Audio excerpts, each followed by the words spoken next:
దేవుని మాటలు చదువుకుందాం. చూడండి, మత్తయి సువార్త 20వ అధ్యాయము. మత్తయి సువార్త 20వ అధ్యాయము 20 నుంచి కొన్ని వచనాలు మనం చదువుకొని ధ్యానం చేద్దాం. మత్తయి సువార్త 20వ అధ్యాయము 20వ వచనం. అప్పుడు జెబెదయి కుమారుల తల్లి తన కుమారులతో ఆయన యొద్దకు వచ్చి నమస్కారము చేసి ఒక మనవి చేయబోగా, నీవేమి కోరుచున్నావని ఆయన అడిగాను. అందుకు ఆమె, నీ రాజ్యమందు ఈ నా 2 కుమారులలో ఒకడు నీ కుడివైపునను ఒకడు నీ ఎడమ వైపునను కూర్చుండ సెలవిమ్మని ఆయనతో అనెను. అందుకు యేసు, మీరేమి అడుగుచున్నారో అది మీకు తెలియదు. నేను త్రాగబోవు గిన్నెలోనిది మీరు త్రాగగలరా అని అడుగగా వారు త్రాగగలమనిది. ఆయన, మీరు నా గిన్నెలోనిది త్రాగుదురు కానీ నా కుడివైపునను నా ఎడమ వైపునను కూర్చుండ నిచ్చుట నా వశమున లేదు. నా తండ్రి చేత ఎవరికి సిద్ధపరచబడెనో వారికే అది దొరుకునని చెప్పాను. తక్కిన 10 మంది శిష్యులు ఈ మాట విని ఆ 2 సహోదరుల మీద కోపపడిరి. గనుక యేసు తన యొద్దకు వారిని పిలిచి, అన్యజనులలో అధికారులు వారి మీద ప్రభుత్వము చేయుదురనియు వారిలో గొప్పవారు వారి మీద అధికారము చేయుదురనియు మీకు తెలియను. మీలో అలాగుండకూడదు. మీలో ఎవడు గొప్పవాడై ఉండగోరునో వాడు మీ పరిచారకుడై ఉండవలెను. మీలో ఎవడు ముఖ్యుడై ఉండగోరునో వాడు మీ దాసుడై ఉండవలెను. అలాగే మనుష్య కుమారుడు పరిచారము చేయించుకున్నట్టుకు రాలేదు కానీ పరిచారము చేయుటకును అనేకులకు ప్రతిగా విమోచన క్రయధనముగా తన ప్రాణమిచ్చుటకు వచ్చనని చెప్పాను. ప్రియులారా, చదవబడిన మాటల కొరకే ప్రార్థన చేసుకుందాం. దేవుడు మనతో మాట్లాడాలని మనమందరం కూడా ప్రార్థన చేద్దాం. ప్రార్థన. పరిశుద్ధుడా, ప్రేమ కలిగిన తండ్రి, స్తుతులు స్తోత్రములు వందనాలు చెల్లించుకుంటున్నాం. మా ప్రభువు దినాన శ్రేష్టమైనటువంటి మీ సన్నిధి భాగ్యాన్ని మీరు మాకు ఇచ్చారు. మీ సన్నిధిలో ఆనందించే భాగ్యం, మిమ్మల్ని ఆరాధించే భాగ్యం మీరు మాకు ఇచ్చినందుకై స్తోత్రములు చెల్లిస్తూ, ఇంతవరకు ప్రభువా మీరు సహాయం చేశారు. ఇక మిగిలి ఉన్నటువంటి సమయంలో కూడా మీ తోడు మాకు అనుగ్రహించండి. వాక్యాన్ని చదువుకొని మీ వైపు చూస్తూ ఉండగా నాతో, మా అందరితో మీరు మాట్లాడండి. తండ్రి, నిల్చున్న నేను ఒట్టివాడను, బలహీనుడును, నీ కృపచేత బలపరిచి ఆత్మ సహాయం అనుగ్రహించి మీరే మాట్లాడండి, మా అందరితో మాట్లాడమని యేసు ప్రభు నామమున ప్రార్థన చేస్తున్నాము తండ్రి, ఆమేన్. పిల్లరా, మనము చదువుకున్నటువంటి ఈ యొక్క లేఖన భాగాన్ని మనం గమనించినప్పుడు ఇక్కడ ఒక ప్రాముఖ్యమైనటువంటి విషయాన్ని మనము అర్థం చేసుకోవాలి. దేవుని రాజ్యములో గొప్పవారు ఎవరు అనేటువంటి విషయాన్ని ఇక్కడ ప్రభువే తానే స్వయంగా చెప్తున్నట్టుగా మనం చూడగలుగుతున్నాం. దేవుని రాజ్యములో గొప్పవారు ఎవరు? ఈరోజు మనం గమనించినప్పుడు అనేక మంది ప్రయత్నించేది ఏంటి అంటే గొప్పగా ఉండాలి, లేదా ప్రథమమైనటువంటి స్థానమును కోరుకుంటున్నారు. అలాంటి తరంలో మనం ఉన్నాం.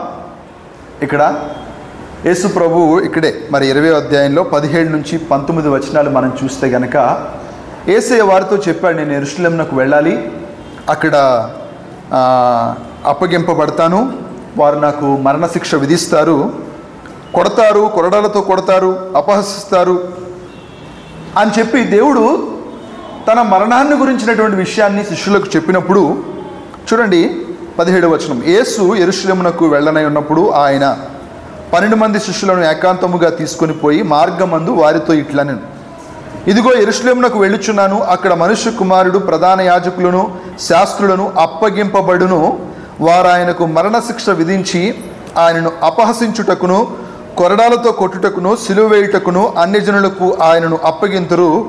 3వ దినమున ఆయన మరలా లేచును, 3వ దినమున ఆయన మరలా లేచును అని ప్రభు చెప్పిన తర్వాత వెంటనే మనం చూస్తున్నాం. అప్పుడు జెబెదయి కుమారుల తల్లి తన కుమారులతో ఆయన యొద్దకు వచ్చి నమస్కారము చేసి ఒక మనవి చేయబోగా అనే మాట చూస్తున్నాం. యేసు ప్రభువేమో తన మరణాన్ని గురించి, తన పునరుద్ధానమును గురించి తాను మరి పొందబోచున్నటువంటి ఆ శ్రమల గురించి ప్రభు మాట్లాడుతూ ఉంటే, మరి జబదయి కుమారుల తల్లి యేసు ప్రభు దగ్గరికి వచ్చి ఒక మనవి చేయడానికి వచ్చింది. ఆ మనవి ఏంటి అని అంటే, ప్రభువా, నువ్వు నీ రాజ్యమందు వచ్చినప్పుడు నీ కుడి ప్రక్కన ఒకడు, నీ ఎడం ప్రక్కన ఒకరు కూర్చుండ సెలవిమ్మని ఆమె అడిగినట్లు మనం చూస్తున్నాం. వాస్తవంగా మనం గమనించినప్పుడు జబదయి కుమారులు ఎవరు అని అన్నప్పుడు యాకోబు, యోహానుగా మనం అర్థం చేసుకోగలుగుతున్నాం. ఇదే సందర్భాన్ని మార్కు సువార్తలో కూడా రాశారు. మార్కు సువార్త 10వ అధ్యాయంలో మనం చూసినప్పుడు, మార్కు సువార్త 10వ అధ్యాయం 35వ వచనం చూడండి ఒకసారి. మార్కు సువార్త 10వ అధ్యాయము 35వ వచనంలో చూస్తున్నాం. జబదయి కుమారులైన యాకోబును యోహానును ఆయన యొద్దకు వచ్చి, బోధకుడా, మేము అడుగునదెల్లా నీవు మాకు చేయగోరుచున్నామని చెప్పగా ఆయన, చూడండి, ఆయన నేను మీకేమి చేయగోరుచున్నారని వారిని అడిగాను. వారు, నీ మహిమయందు నీ కుడివైపున ఒకడును నీ ఎడమ వైపున ఒకడును కూర్చుండునట్లు మాకు దయచేయమని చెప్పిరి. ఇక్కడ మనం చూస్తుంటే ఆ జబదయి కుమారులైనటువంటి యాకోబు, యోహానే దేవుని దగ్గరకు వచ్చి అడిగారు, అయ్యా, నాకు నీ కుడి ప్రక్కన ఒకరు, ఎడం ప్రక్కన ఒకరు కూర్చోడానికి మాకు సహాయం చేయి, మాకు సెలవివ్వు, మాకు దయచేయి అని అడుగుతున్నారు. అక్కడేమో మత్తయి సువార్తలో మనం చదువుకున్నాం, జబదయి కుమారుల తల్లి వచ్చి యేసు ప్రభుతో మనవి చేసినట్లు మనం చూస్తున్నాం. ఏది ఏమైనా వారు వచ్చి అడిగేది ఏంటి అని అంటే, వారు ఆధిక్యతను అడుగుతున్నారు, లేదా దేవుని ప్రక్కన ఉండేటువంటి స్థానాన్ని వారు అడుగుతున్నారు. దేవుడు తన రాజ్యంతో రాబోతున్నాడు. ఆయన రాజ్యంతో వచ్చినప్పుడు ఆయన కుడి ప్రక్కన ఒకరు, ఎడం ప్రక్కన ఒకరు ఉంటే మన లైఫ్ ఏమైపోద్ది, సెటిల్ అయిపోద్ది అని వాళ్ళు ఆలోచన చేస్తున్నారు. మనం గొప్పవారిగా ఉంటాం అని ఆలోచన చేస్తున్నారు. వారు ఆధిక్యతను కోరుకుంటున్నారు. తన తల్లితో ఈ విషయాన్ని అడిగిస్తున్నారు. వారికి కావాల్సింది ఆ స్థానం అనే విషయాన్ని మనం గుర్తించాలి. వారికి కావాల్సింది స్థానం. దేవుని కుడి ప్రక్కన ఒకరు, ఎడం ప్రక్కన ఒకరు, ఆ స్థానాన్ని వారు కోరుకుంటున్నారు. ఈరోజు మనము ఎలాంటి తరములో మనం ఉన్నాము అని అంటే, ప్రియులరా, ఈ మాటలు చెప్పనివ్వండి, తగ్గింపు స్వభావము లేనటువంటి తరములో మనం ఉన్నాం. తగ్గింపు స్వభావము లేనటువంటి తరములో మనం ఉన్నాం. ఈరోజు మరి గర్వము అనేది చాలా ఏలుబడి చేస్తున్నటువంటి పరిస్థితులు మనం చూడగలుగుతున్నాం. అది సంఘములో అయినా, అది సమాజంలోనైనా, ప్రతి ఒక్కరూ కూడా నాకేంటి అని ఆలోచించేటువంటి పరిస్థితి చూస్తున్నాం. రోమా ప్రభుత్వాన్ని మనం గమనించినప్పుడు, యేసు ప్రభు ఉన్న దినాల్లోనే రోమా ప్రభుత్వాన్ని మనం గమనించినప్పుడు వాళ్ళలో ఒక క్వాలిటీ ఉంది. ఏంటి అని అంటే, వినయం అనేది వాళ్ళు బలహీనంగా చూస్తారు. వినయం అంటే దీనత్వం కానీ, తగ్గించుకోవడం కానీ, అది బలహీనతగా చూస్తారు. గర్వం అనేది ఒక మంచి గుణంగా చూస్తారు. ఎవరు? రోమన్స్, రోమా ప్రభుత్వం, ఆ రోమా పౌరులు. వాళ్ళలో గర్వం ఎంతగానో ఉంటుంది. దానికి కారణం ఏంటంటే, ఆ గర్వాన్ని మంచి గుణంగా చూస్తారు. ఈ రోజుల్లో కూడా ప్రియులారా, ఈ రోజుల్లో కూడా ప్రతి మనిషిలో కూడా మనం గమనించినప్పుడు నాకేంటి, ఇది చేయడం ద్వారా నాకేంటి. ఈరోజు క్రైస్తవం గురించి మాట్లాడితే యవనస్తులకు ఉండేటువంటి ఒక ఆలోచన ఏంటో తెలుసా? క్రైస్తవం గురించి మాట్లాడినప్పుడు ఒక మంచి సూటు బూట్ వేసుకొని రావాలి, అక్కడ నుంచోవాలి, గొప్పగా ప్రసంగం చేయాలి, అనేక మంది రావాలి సంఘానికి. మందిరానికి ఎంతమంది వస్తున్నారంటే 100కి తక్కువ చెప్తే అది సంఘం కాదు అనేటువంటి ఆలోచన ఈరోజు చాలా మందిలో ఉంది. ఈరోజు బయట చూపిస్తున్నటువంటి ప్రపంచం ఏంటి అనంటే, బయట కనబడుతున్నటువంటి క్రైస్తవం ఏంటి అనంటే, దేవుని పిల్లలు ఎలా ఉండాలి అనంటే ఒక ఘనంగా ఉండాలి, ఉన్నత స్థానంలో ఉండాలి, ఉన్నత స్థితిలో ఉండాలి, ధరించింది ఉన్నతంగా ఉండాలి, చూపించుకున్నది ఉన్నతంగా ఉండాలి, ప్రతిదీ ఉన్నతం. సెల్ఫ్ సెంటర్డ్ లైఫ్ని ప్రమోట్ చేస్తున్నటువంటి క్రైస్తవ్యాన్ని మనం చూస్తున్నాం. సెల్ఫ్ సెంటర్డ్నెస్ని మనం చూస్తున్నాం. జబదయి కుమారులు యాకోబు, యోహాను ప్రభు చెప్తున్నాడు, అయ్యా నేను వెళ్తున్నాను, శ్రమలు పొందాలి, మరణిస్తాను, 3వ దినం లేస్తాను అని అన్నప్పుడు వాళ్ళు అడుగుతున్నటువంటి మనం ఏంటంటే, ప్రభువా నువ్వు నీ రాజ్యమందు వచ్చినప్పుడు ఇదిగో ఈ లెఫ్ట్ సైడ్ లేకపోతే కుడి ప్రక్కన ఎడం ప్రక్కన మాకు స్థానం ఇవ్వు అని అడుగుతున్నారు. వారికి కావాల్సింది ఏంటి? స్థానం. వారికి కావాల్సింది ఆధిక్యత. వారికి కావాల్సింది ప్రభు పక్కన ఉన్నప్పుడు మనం కనబడతాం, ప్రభు పక్కన ఉన్నప్పుడు మనకి పలుకుబడి ఉంటుంది అనేటువంటి రాజకీయ ధోరణితో ఆలోచిస్తున్నారు. కానీ దేవుని ఉద్దేశంలో వారు ఆలోచించట్లేదు అనే సంగతి మనకు అర్థమవుతుంది ప్రియులారా.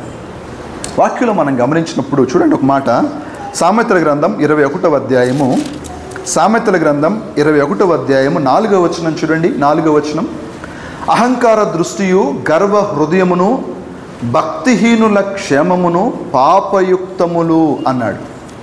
దేవుడు చెప్తున్న మాట, ఎవరికైతే ఈ గర్వ హృదయం ఉందో లేదా అహంకార దృష్టి ఉందో అది ఎలాంటిది అని అంటే అది పాపము అని దేవుడు చెప్తున్నాడు. ఇంగ్లీష్లో చూస్తాం, a proud heart is sin అని అన్నాడు. సామెతలు 16వ అధ్యాయం 5వ వచనం చూడండి. సామెతలు 16:5 వచనం, గర్వ హృదయులందరూ యెహోవాకు హేయులు, నిశ్చయముగా వారు శిక్ష నొందుదురు అనే మాట మనం చూస్తున్నాం. దేవునికి హేయం. ఎవరైతే తమను తాము హెచ్చించుకుంటారో అలాంటి ఆ స్థితిని దేవుడు అంటున్నాడు, అది హేయం, యెహోవాకు హేయం. గర్వ హృదయం అనేది యెహోవాకు హేయము అని దేవుడు సెలవిస్తూ ఉన్నాడు. మనకు తెలుసు, 1 యోహాను పత్రికలో మనం చూస్తాం 2వ అధ్యాయం 16వ వచనంలో, లోకములో ఉన్నదంతయు ఏంటది? శరీరాశ, నేత్రాశ, జీవపు డంబము, ఇవి తండ్రి వలన పుట్టినవి కావు అని చెప్తూనే ఇవి లోక సంబంధమైనవి అని అన్నాడు. డంబం అనేది అది లోక సంబంధమైనది. శరీరాశ, నేత్రాశ, జీవపు డంబం, హెచ్చించుకునే స్థితి, చూపించుకునే స్థితి, ఇదంతా కూడా అది లోక సంబంధమైనది. ఇది తండ్రి వలన కలిగింది, పుట్టింది కాదు. వీళ్ళ కీర్తనలు చూడండి, కీర్తనలు 31వ కీర్తన 23వ చరణాన్ని చూద్దాం. 31వ కీర్తన 23వ చరణం, యెహోవా భక్తులారా చూడండి, మీరందరూ ఆయనను ప్రేమించుడి, యెహోవా విశ్వాసులను కాపాడును. చూడండి, గర్వముగా ప్రవర్తించు వారికి ఆయన గొప్ప ప్రతీకారము చేయును అనే మాట మనం చూస్తున్నాం. గర్వంగా ప్రవర్తించే వారికి దేవుడు ఏం చేస్తాడు? గొప్ప ప్రతీకారము చేయును. ఎందుకంటే దేవునికి కావాల్సింది ఏంటి అంటే దీన మనస్సు కలిగి జీవించడం దేవునికి కావాలి. దేవునికి కావాల్సింది తగ్గింపు జీవితం. దేవునికి కావాల్సింది మనల్ని మనం తగ్గించుకోవడం. అది దేవుడు కోరుకున్న సద్గుణం. కానీ మనుషులు కోరుకునే గుణం ఏంటంటే హెచ్చింపు కలిగిన జీవితం. అది మనుషులు కోరుకుంటారు. మనుషులు కోరుకుంటారు. ఉన్నత జాబ్ కావాలన్నా, ఉన్నత స్థానంలో ఉండాలన్నా, ఉన్నతంగా ఉండాలన్నా, ఆ ఉన్నతంగా ఉండాలి అని అనుకోవడం తప్పు కాదు. దేవుణ్ణి మహిమపరచడం కోసం ఉండాలనడం తప్పు కాదు. కానీ తమను తాము చూపించుకోవడం కోసం ఆ స్థానాన్ని కోరుకునేవారున్నారు. ఆ స్థానాన్ని కోరుకునేవారున్నారు. ప్రియులారా, వాక్యం చూడండి, మీకా గ్రంథము 6వ అధ్యాయం 8వ వచనం. మీకా గ్రంథం 6వ అధ్యాయం 8వ వచనం. చూడండి, మనుషుడా ఏది ఉత్తమమో అది నీకు తెలియబడి ఉన్నది. న్యాయముగా నడుచుకునుటయు, చూడండి, కనికరమును ప్రేమించుటయు, దీన మనస్సు కలిగి నీ దేవుని ఎదుట ప్రవర్తించుటయు.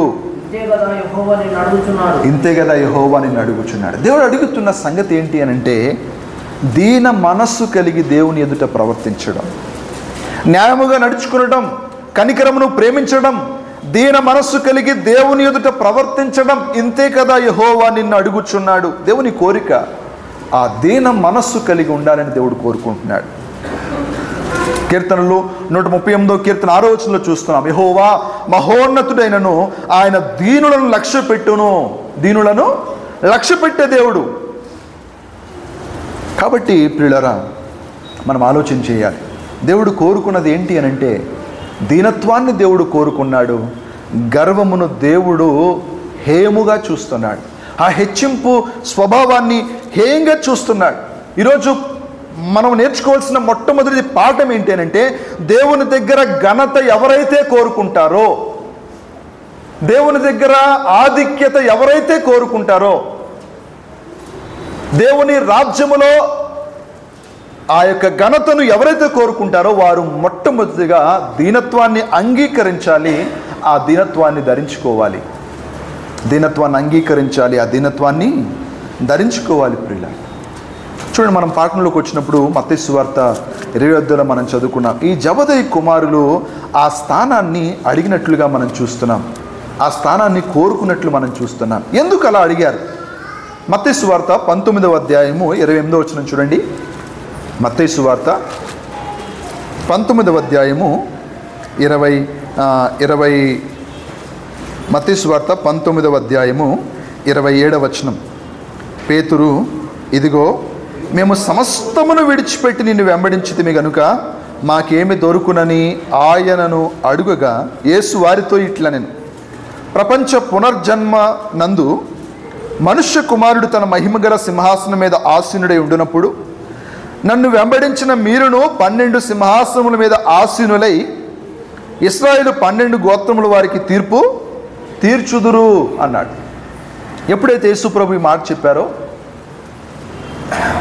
ఎప్పుడైతే యేసు ప్రభు నన్ను వెంబడించిన మీరు 12 సింహాసనం మీద ఆసీనులై 12 గోత్రముల వారికి తీర్పు తీరుస్తారు అని దేవుడు ఎప్పుడైతే చెప్పారో, వారిలో బహుశా ఆలోచన వచ్చి ఉంటుంది. 12 స్థలాలు ఉన్నాయి, యేసుప్రభు ఉంటాడు, యేసుప్రభు పక్కన స్థలం, ఇటు పక్క స్థలం, అది ఎవరికి దొరుకుతుంది అని వాళ్ళు ఆలోచన చేయడం మొదలుపెట్టి ఉంటారు.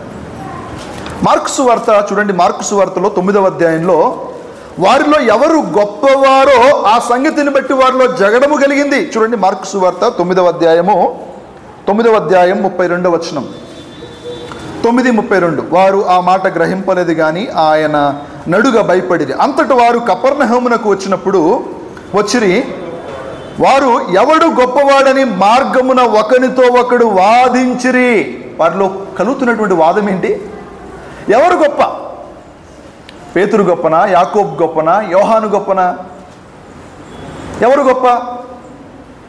ఎవరు గొప్పవారో వారిలో వారికి ఏం కలిగింది? ఇప్పుడు వాదము కలిగి ఆయన ఎంట ఉన్నప్పుడు మార్గమున మీరు ఒకరితో ఒకరు దేనిని గూర్చి వాదించుచుంటిరని వారిని అడుగగా వారు ఊరక ఉండిరి. చెప్పలేరు వాళ్ళు. ఎందుకు? వాళ్ళకి కలిగిన వాదం ఏంటి? ఎవరు గొప్ప? అందుకనే వారు యేసు ప్రభు అడిగినప్పుడు వారు ఊరక ఉన్నారు. ఈ రోజుల్లో ఇదే ఎలుబడి చేస్తూ ఉంది. ఎవరు గొప్ప? దేవుని రాజ్యములో గొప్పవారు ఎవరో దేవుడు తెలియచేస్తున్నాడు.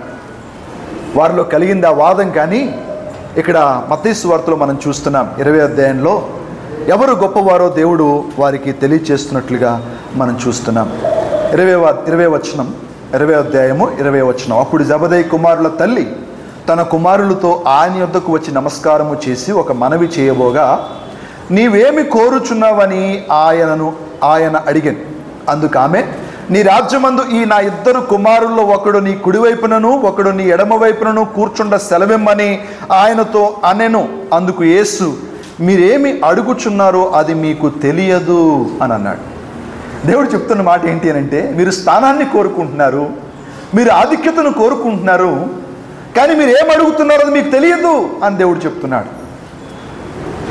మీరు అడిగేదంత సులువైంది కాదు, మీరు ఆలోచన చేసేదంత సులువైంది కాదు. ఈరోజు చాలా మందికి ఉండే ఆశ ఏంటంటే, ప్రభువా నీ రాజ్యంలో నాకు మంచి స్థానం ఉండాలి, నీ రాజ్యంలో నీ దగ్గర ఉండాలి, ప్రభువు నేను దగ్గరుండి చూడాలి. ఆత్మ సంబంధంగా ఆశ ఉండడం మేలే, కానీ ఆలోచన చేయండి, మీరు అడుగుచున్నది మీకు అర్థం కావట్లేదని దేవుడు చెప్తున్నాడు. మీరు ఏమి అడుగుచున్నారో అది మీకు తెలియదు అన్నాడు.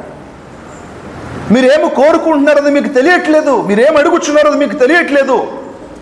స్థానాన్ని అడుగుతున్నారు కదా, ఆధిక్యతను కోరుకుంటున్నారు కదా. అయితే దేవుడు అన్నాడు, ఏమన్నాడు చూడండి, నేను త్రాగబోవు గిన్నెలోనిది మీరు త్రాగగలరా అని అడిగాడు. ఏమడిగాడు? నేను త్రాగబోవు గిన్నెలోనిది మీరు త్రాగగలరా అని అడిగాడు. వెంటనే వారు అన్నట్లు అన్న మాటను మనం చూస్తున్నాం. అని అడుగగా వారు త్రాగగలమనిరి.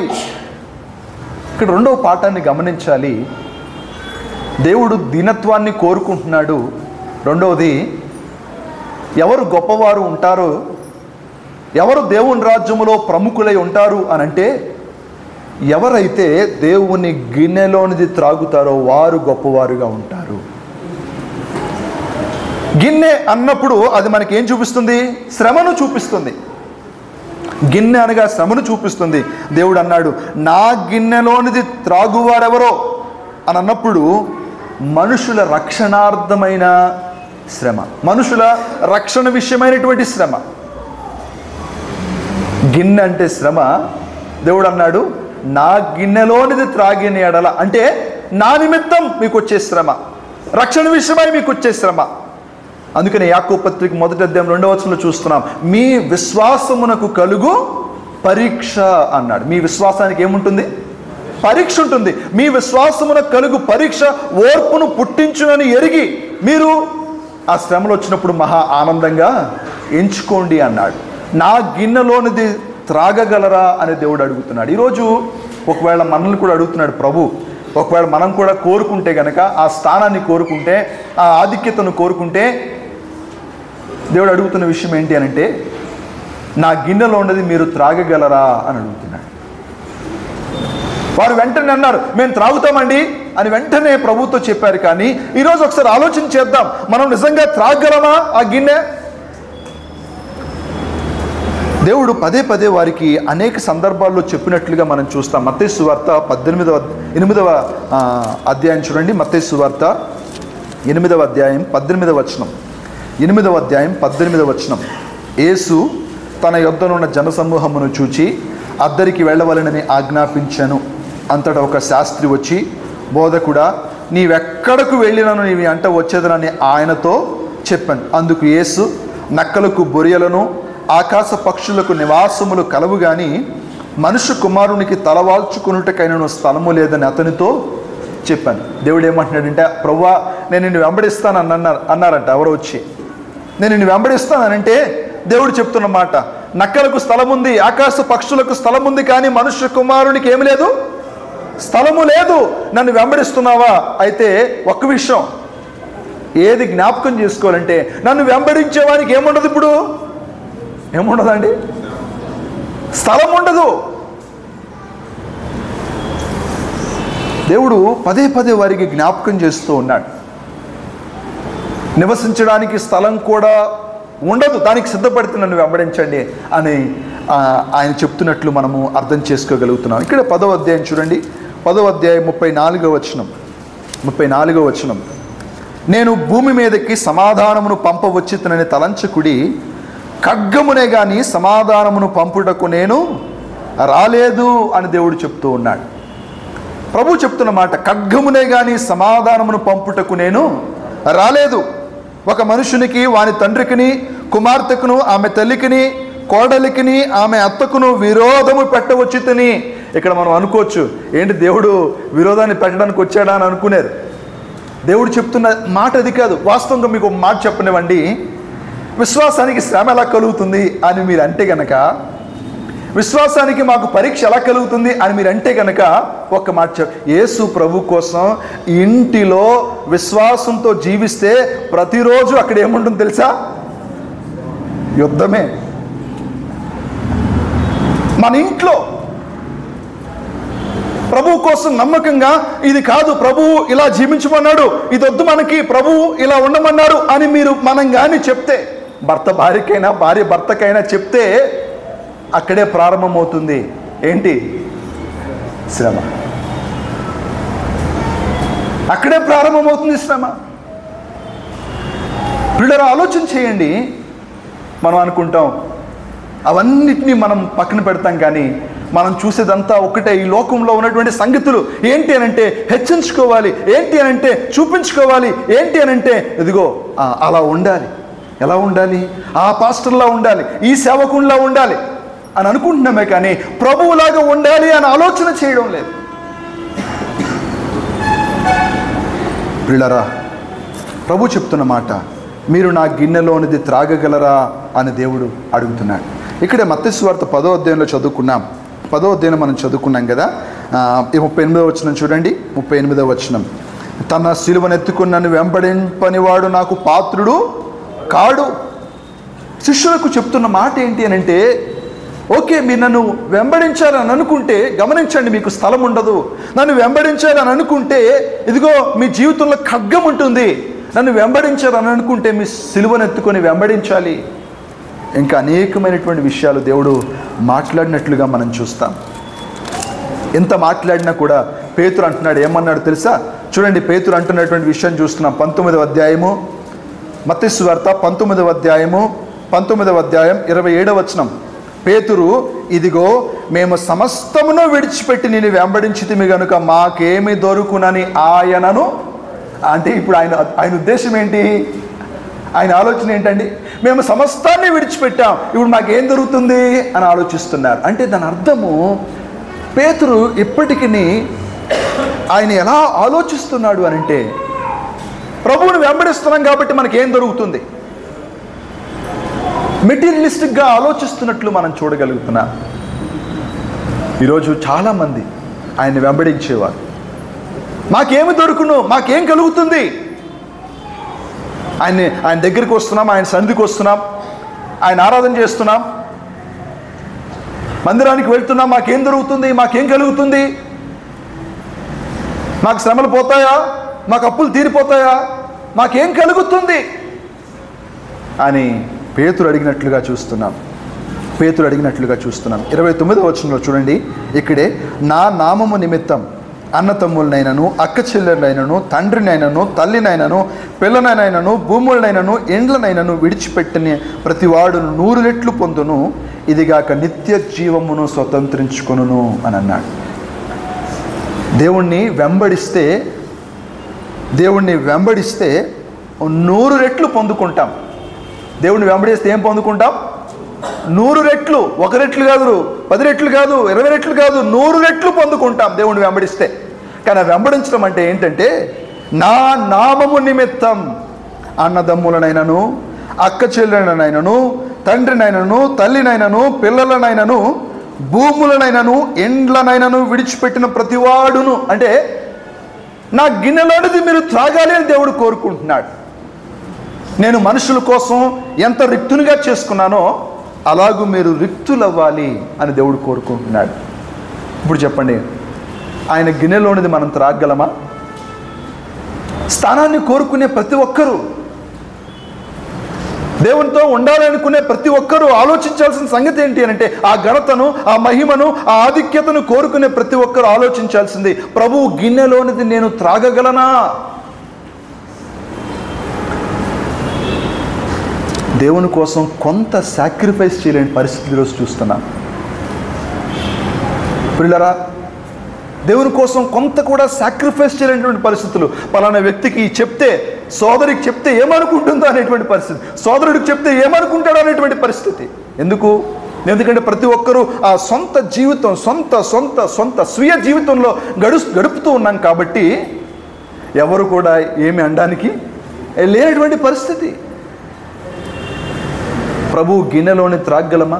ఒకసారి మనము ఇంటికి వెళ్ళిన తర్వాత మనం అద్దంలో మొక్కను చూసుకొని ఒక 2 నిమిషాలు ఆలోచన చేస్తే, నేను చెప్తున్నాను, ఎవరికి కంటి నీరు రాకుండా మానదు. మన ముఖాన్ని మనం చూసుకొని, ప్రభువా ఏ విషయంలో నేను సాక్రిఫిషియల్గా ఉండలేకపోతున్నాను అని ప్రభు దగ్గర అడిగినప్పుడు, ఏ విషయంలో నాలో లోటు ఉంది అని ప్రభు దగ్గర అడిగినప్పుడు, ఒకసారి మన ముఖాన్ని మనం చూసుకుంటే మనకి ఎన్ని కనిపిస్తాయో. తల్లిని పక్కన పెట్టినా, పిల్లల్ని పక్కన పెడితే, భూముల్ని పక్కన పెట్టండి, ఎండ్లను పక్కన పెట్టండి, ప్రభు కోసం విడిచిపెట్టాల్సినవి చాలా ఉన్నాయి. ప్రభు కోసం విడిచిపెట్టాల్సినవి చాలా ఉన్నాయి. అక్కడ దాకా ఎందుకు? అందుకనే ప్రభు అడుగుతున్నాడు, మీరు నా గిన్నెలో ఉన్నది మీరు త్రాగగలరా అని అడుగుతున్నాడు. దేవుడు ఈరోజు మన అడుగుతున్న ప్రశ్న, మీరు నా గిన్నెలో ఉన్నది త్రాగగలరా? వారు త్రాగలమన్నారు. అందుకనే యాకోబు మొట్టమొదటిగా శిరఛేదనము చేయబడ్డాడు. యాహోను చివరి దాకా జీవించాడు. చివరకు ఆ పద్మాసు ద్వీపములో పరవాసి అయిపోయాడు. యోహాను ఎన్నో శ్రమలు అనుభవించాడు. ఆఖరికి మలమల కాలుతున్నటువంటి నూనెలో ఆయన వేయించారు. ఆయన సజీవుడే లేచి వచ్చాడు. పద్మాసు ద్వీపములో పరవాసి అయినప్పుడు దేవుడు ఎంతో శ్రమలు అనుభవించారు. ఎవరు అనంటే, ఏ అపోస్తులైతే ఎవరు గొప్ప అని జగడమాడుకున్నారో, ఏ దేవుని శిష్యులైతే వారిలో కోప్పడుతూ వైరముతో లేదా వాదముతో నిండుకొని ఉన్నారో, అలాంటి ఆ ప్రజలే ప్రభువున్న మరి వెళ్ళిపోయిన తర్వాత పరిశుద్ధాత్మ దేవుడు వారిలో కార్యం చేయడం మొదలుపెట్టిన తర్వాత దేవుని కోసం జీవించిన జీవితాన్ని మనం చూస్తున్నాం. ఇప్పుడు దేవుడు అడుగుతున్న ప్రశ్న, నా గిన్నెలో ఉన్నది మీరు త్రాగగలరా అని అడుగుతున్నాడు. 23వ వచనంలో చూస్తున్నాం కదా, ఆయన మీరు నా గిన్నెలోనిది త్రాగగలరు, కానీ నా కుడి వైపునను నా ఎడమ వైపునను కూర్చుండనిచ్చుట నా వశమున లేదు. నా తండ్రి చేత ఎవరికి సిద్ధపరచబడెనో వారికే అది దొరుకునని చెప్పాను. తండ్రి సిద్ధపరిచాడు. ఒక ప్రశ్న అడిగినవ్వండి, ఈ 12 మంది శిష్యులు లేదా 11 మంది శిష్యుల్లో ఎవరికి దేవుడు ఆ స్థానాన్ని ఇచ్చి ఉండొచ్చు? ఎవరికి ఆ స్థానం ఇచ్చి ఉండొచ్చు? పేతురుగా? లేదా ఆ స్థానం ఇంకెవరికి? దేవుడు చెప్తున్నాడు, ఎవరు కూర్చుండటో అది తండ్రి వశము అని దేవుడు చెప్తున్నాడు. తండ్రి ఎవరికి సిద్ధపరచబడేనో వారికే అది దొరుకునని చెప్తున్నాడు. 24వ వచనం చూడండి. ఆ మాట ఆలోచన చేస్తూ ఉండగా 24వ వచనంకి వెళ్దాం. తక్కిన 10 మంది శిష్యులు ఈ మాట విని ఆ 2 సహోదరుల మీద కోపపడిరి. ఈ 10 మంది శిష్యులట ఆ మాట విన్నాక వెంటనే ఏమైంది? వాళ్ళకి కోపం వచ్చింది. ఎందుకు కోపం వచ్చింది? వాళ్ళు కోపపడ్డారు. ఎందుకు కోపపడ్డారంటే, ఈ యాహోను లేదా యాకోబు వీళ్ళు ఆ స్థానాన్ని కోరుకున్నారు అని ఆత్మ సంబంధమైన కోపం కాదది. ఆ కోపం ఎలాంటి కోపం అంటే, వాళ్ళకంటే ముందు మనం ఎందుకు వెళ్ళలేదు అనే కోపం, వాళ్ళకంటే ముందు మనం ఎందుకు వెళ్ళి అడగలేదనే కోపం. వారిలో కోపము వారికి మరి చూస్తున్నాం కదా, కోపపడ్డారు.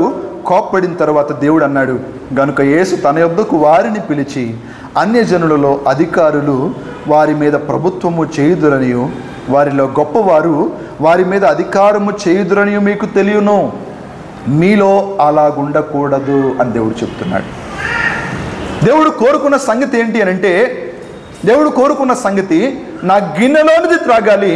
రెండవది, మీలో అలాగుండకూడదు. ఎలా ఉండకూడదు? లోకస్తులు ప్రవర్తిస్తున్నట్లుగా ఉండకూడదు.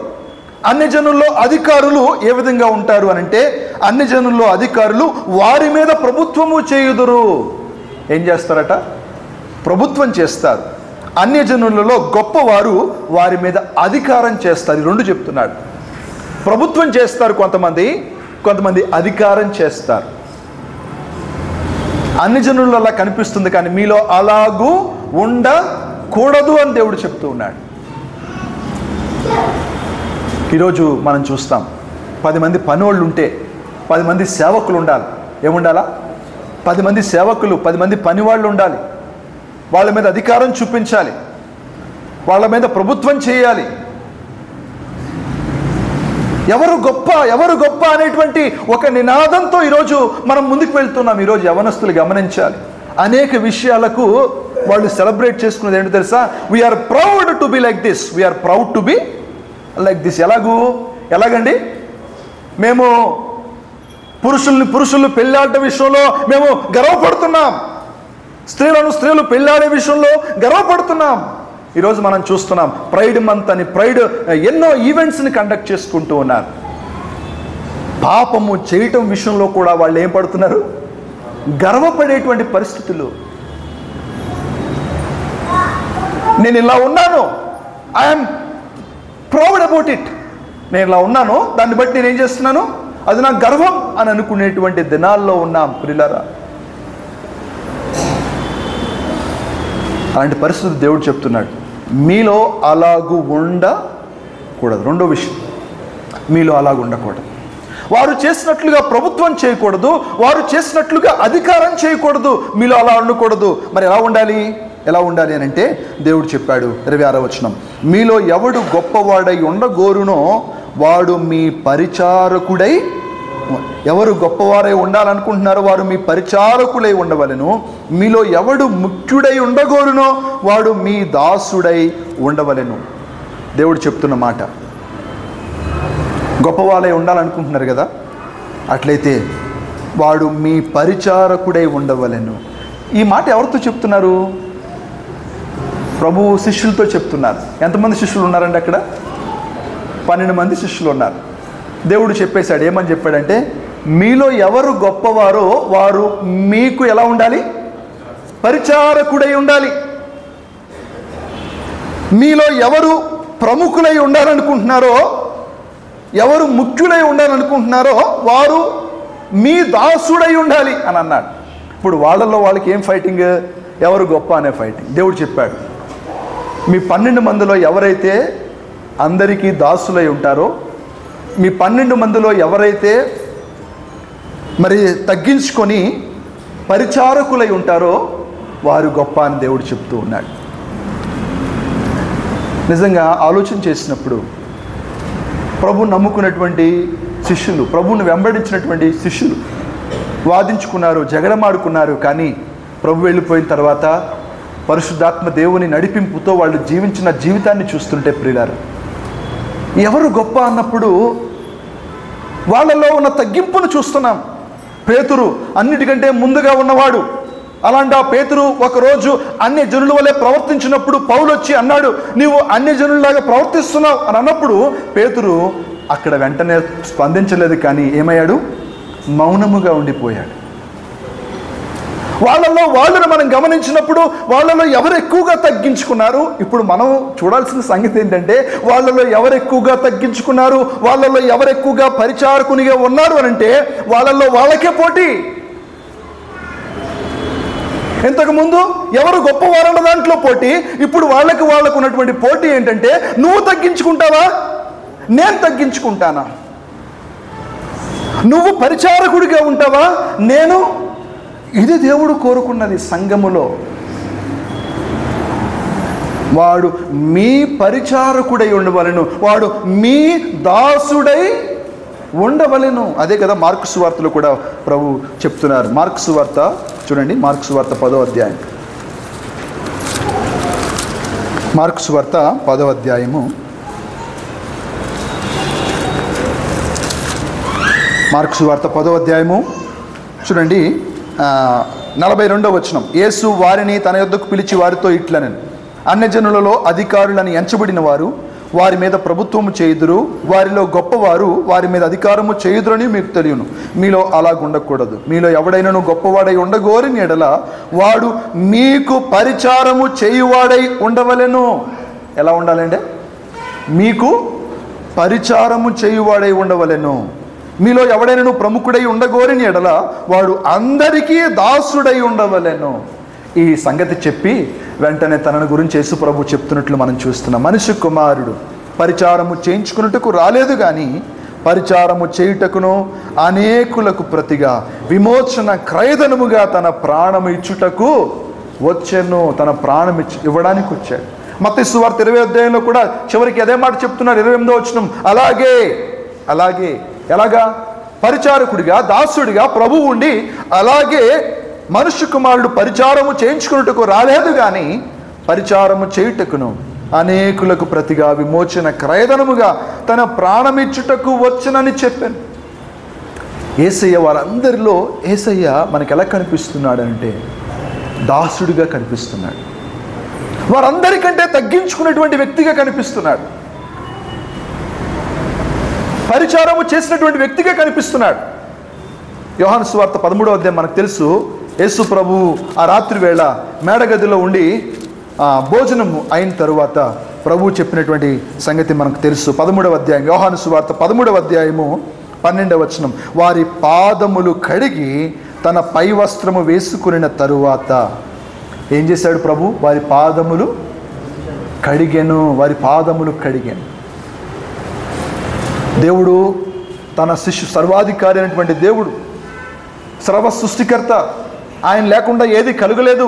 అలాంటి ఆయన తగ్గించుకొని దీనుడై, రిక్తుడై, పరిచారకుడై, మన వంటి స్వభావం కలిగిన మనుష్యుడిగా ఈ లోకంలోనికి వచ్చి ఎంతగా తగ్గించుకున్నాడు అని అంటే, ప్రియులారా, శిష్యుల పాదములు కడిగేంతగా ఆయన తగ్గించుకుని చెప్తున్న మాట మనం చూస్తున్నాం. తరువాత ఆయన మరలా కూర్చుండి, నేను మీకు చేసిన పని మీకు తెలిసినదా అని అడుగుతున్నాను. నేను మీకు చేసింది అర్థమైందా? బోధకుడనియు ప్రభు అనియు మీరు నన్ను పిలుచుచున్నారు. నేను బోధకుడను ప్రభువును గనుక మీరిట్లు పిలుచుట న్యాయమే. కాబట్టి ప్రభువును బోధకుడైన నేను మీ పాదములు కడిగిన ఎడల మీరును ఒకరి పాదములు ఒకరు కడగవలసినదే అని అన్నాడు. నేను మీకు చేసిన ప్రకారం మీరును చేయవలనని మీకు మాదిరిగా ఇలాగూ చేసి తిని. మాదిరిగా ఇలాగూ దేవుడు ఎంతగా ఆఖరికి శిలువ మరణం పొందినంతగా తగ్గించుకున్నాడు. తన జీవితాన్ని ప్రాణార్పణంగా పోశాడు. ప్రభువుని అడిగాడు, ప్రభువా నీ చిత్తమైతే ఈ గిన్నె నా నుండి తొలగించు, ఆయనను నీ చిత్తమే అని ప్రార్థించాడు. ఆ గిన్నెలోనిది త్రాగాడు. ఒకటే ఈరోజు మనం ఆలోచన చేస్తున్నాం, ఎవరు గొప్ప? దేవుని రాజ్యంలో ఎవరు గొప్ప అని అన్నప్పుడు, ఎవరైతే ప్రభువు గిన్నెలోనిది త్రాగడానికి ఇష్టపడతారో వారు గొప్పవారు. ఎవరైతే అందరిలో పరిచారకులుగా, అందరిలో దాసుడిగా ఉంటారో వారు గొప్పవారు. అదే ప్రభువు చూపించిన మాదిరి. చూడండి, ఒక మాట చదువుకుందాం, ముగించుకుందాం, సమయం అయిపోయింది. కొలస్సీ పత్రిక 1వ అధ్యాయం 24వ వచనం. కొలస్సీ పత్రిక 1వ అధ్యాయము 24వ వచనాన్ని మనం చదువుకుందాం. ఇప్పుడు మీ కొరకు నేను అనుభవించుచున్న శ్రమలయందు సంతోషించుచు సంఘము అను ఆయన శరీరము కొరకు క్రీస్తు పడిన పాట్లలో కొదువైన వాటి యందు నా వంతు నా శరీరమందు సంపూర్ణము. పౌలు గారికి ఉన్నటువంటి ఆశ మనం చూస్తున్నాం. క్రీస్తు పడిన పాట్లలో కొదువైన వాటి యందు నా వంతు నా శరీరమందు సంపూర్ణము చేయుచున్నాను. ప్రియులారా, అలాంటి జీవితాన్ని దేవుడు కోరుకుంటున్నాడు. రోమాపత్రిక 8వ అధ్యాయం 17వ వచనం చదువుకుందాం. రోమాపత్రిక 8వ అధ్యాయం 17వ వచనం. మనము పిల్లలమైతే వారసులము, అనగా దేవుని వారసులము, క్రీస్తుతో కూడా మహిమ పొందుటకు ఆయనతో శ్రమపడిన ఎడల క్రీస్తుతోడి వారసులం. ఆయనతో శ్రమపడితే క్రీస్తుతోడి వారసులం. ఒక మాట చెప్పనివ్వండి, ఈరోజు మనం అనుకోవచ్చు, అన్న నాకైతే శ్రమ ఏం రావట్లేదు అని ఒక విషయం గురించి మాట్లాడితే కనుక నేను అంటాను, మనం విశ్వాసం సరిగ్గా చూపించడం లేదు. We are in comfort zone. ఎలాంటి స్థితిలో ఉన్నాం? Comfort zone. ఈరోజు మనం కేవలం జీవితాన్ని జీవిస్తున్నాం, కొనసాగిస్తున్నాం, గడుపుతున్నాం. దేవుడు కోరుకున్నాడు, మీరు నా గిన్నెలోనిది త్రాగగలరా? ఏమడిగాడు దేవుడు? మీరు నా గిన్నెలోనిది. ఎంతమంది ఈ ఉదయకాలపు వేళ ప్రభువా నేను త్రాగగలను? ఎంతమంది చెప్తారు ఈరోజు, ప్రభువా నేను త్రాగుతా? మీ విశ్వాసమునకు కలుగు పరీక్ష అని దేవుడు చెప్తున్నాడు. ఎవరైతే యేసు ప్రభువు యందు విశ్వాసం ఉంచారో దేవుడు పరీక్షించినప్పుడు ఆ పరీక్ష పక్కన పెట్టే వారంగా ఉన్నాం. అట్లయితే శ్రమ ఎప్పుడు కలుగుతుంది? దేవుడు అంటున్నాడు, క్రీస్తుతో కూడా శ్రమపడిన ఎడల మనము వారసులము. ఎవరైతే మహిమ పొందడానికి ఇష్టపడుతున్నారో వారికి శ్రమ ఉంటుంది. అట్లయితే వారి వారసులు అనే విషయాన్ని దేవుడు తెలియచేస్తూ ఉన్నాడు. యోహాను సువార్త 15వ అధ్యాయంలో మనం చూస్తాం కదా. యోహాను సువార్త 15వ అధ్యాయం ప్రభు వారితో చెప్తూ ఆయన అన్న మాట ఏంటి అని అంటే, చూడండి 15వ అధ్యాయం 18వ వచనం, లోకము మిమ్మల్ని ద్వేషించిన ఎడల మీకంటే ముందుగా నన్ను ద్వేషించనని మీరు ఎరుగుదురు. మీరు లోక సంబంధులైన ఎడల లోకము తన వారిని స్నేహించును, అయితే మీరు లోక సంబంధులు కారు, నేను మిమ్మల్ని లోకములో నుండి ఏర్పరచుకుంటుని, అందుచేతనే లోకం మిమ్మల్ని ద్వేషించుచున్నది. ఎంతమంది ద్వేషిస్తున్నారు ఈరోజు మనల్ని? ఎంతమంది ద్వేషిస్తున్నారు? దాసుడు తన యజమాని కంటే గొప్పవాడు కాడని నేను మీతో చెప్పిన మాట జ్ఞాపకం చేసుకొనుడి. లోకులు నన్ను హింసించిన ఎడల మిమ్మును కూడా హింసింతురు, నా మాట గైకొనని ఎడల మీ మాట కూడా గైకొందురు అని దేవుడు తెలియచేస్తూ ఉన్నాడు. లోకం ద్వేషిస్తుంది, లోకం హింసిస్తుంది.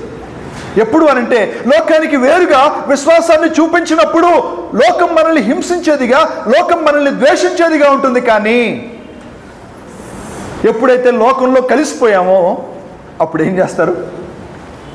లోకం ప్రేమించేదిగా ఉంటుంది, లోకం మన దగ్గరే ఉంటుంది, అందరూ ప్రేమిస్తారు, అందరూ చేర్చుకుంటారు. భక్తుడు చెప్తున్నాడు, వారు మనతో కలిసి పరిగెట్టకపోయినందున జనులు చూచి ఆశ్చర్యపడుతున్నారు. అలాంటి జీవితాన్ని దేవుడు కోరుకున్నాడు. అందుకని అన్నాడు, మీరేం అడుగుతున్నారో మీకు అది తెలియదు. ఒకవేళ ఈరోజు మనకు అర్థమైతే గనక రెండే మాటలు, ప్రభు గిన్నెలోనే త్రాగడానికి ఇష్టమేనా? రెండోది, అన్యజనుల్లో చేసినట్లు అధికారము కానీ అన్యజనుల్లో చేసినటువంటి ఆ విషయాన్ని మీలో ఉండకూడదని దేవుడు చెప్తున్నాడు. అట్లయితే ఎవరు అందరికీ దాసుడై ఉంటాడో, ఎవరు అందరికీ పరిచారము చేయువాడై ఉంటాడో అలాంటి వారిని దేవుడు గొప్పవారు అని దేవుడు చెప్తున్నాడు. యేసు ప్రభు చూపించిన మాదిరి మనకు తెలుసు. ఆయన పరిచారము చేయించుకున్నటకు రాలేదు, పరిచర్య చేయడానికి వచ్చాడు. ఎంతో తగ్గించుకున్నాడు, శిలువ మరణం పొందినంతగా తగ్గించుకున్నాడు, తనను తానే రిక్తునిగా చేసుకున్నాడు, ఎంటీ చేసుకున్నాడు. ఈరోజు చాలామంది తగ్గించుకున్నప్పుడు నేను తగ్గించుకున్నాను అనే భావన ఉంటుంది లోపల. ప్రభువులో ఆ భావన కూడా లేదు. ఎంప్టీయింగ్ హిమ్సెల్ఫ్, రిక్తునిగా చేసుకున్నాడు. ఆత్మ విషయమై దీనుడైన వారు ధన్యులు, పరలోక రాజ్యము దేవుడు చెప్తూ ఉన్నాడు. పిల్లరా, ఆలోచన చేద్దాం, ఈ మాటలు మన హృదయంలో పెట్టుకుందాం. దేవుడు అడుగుతున్నటువంటి ఈ విషయాల్ని మన మనసులో ఆలోచన చేద్దాం, ప్రార్థన చేసుకుందాం, కళ్ళు మూసుకుందాం.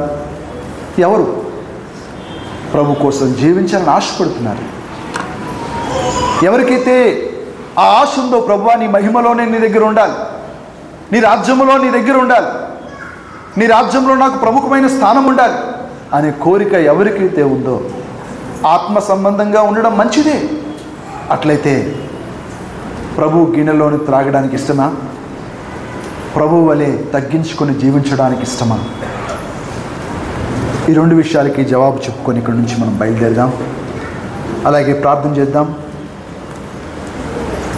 కొంతసేపు ప్రార్థన చేసుకుందాం,